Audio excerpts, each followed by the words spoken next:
Hello everyone, তোমরা কেমন আছো? শিউলিস ব্লগে তোমাদেরকে স্বাগত জানাই। তো আজকে চলে যাচ্ছিলাম সবাই মিলে ভোলে বাবার কাছে শেষ সোমবার শ্রাবণ মাসে জল ঢালতে। তো তোমরা কে কে শ্রাবণ মাসের শেষ সোমবারে জল ঢালছো অবশ্যই কমেন্ট করে জানাবে। আর এইদিকে বোনেরা নিয়ে নিচ্ছিল পুজোর কিছু সামগ্রী পুজোর জন্য। তো এই যে চলে এসেছি আমরা। তো এত বড় বাবার মূর্তি দেখে মনটা তো ভরেই গিয়েছিল।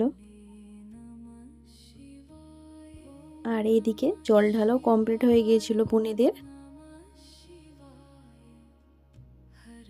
আর এইদিকে ভোলে বাবার বড় মূর্তির পাশে ভোলে বাবা আর পার্বতী মা ছিল, তো ওখানেও জল ঢেলে নিচ্ছিল।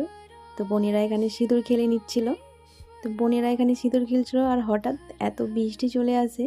তো আমাদের তো কমপ্লিট হয়ে গিয়েছিল, বোন বাড়ি যাওয়ার সময় মিষ্টি নিচ্ছিল গোপু সোনার জন্যে। তো আজকের ভিডিওটা এখানে অবধি। ভালো লাগলে লাইক কমেন্ট করে পাশে থাকবেন। দেখা হচ্ছে নেক্সট ভিডিওতে। Thank you.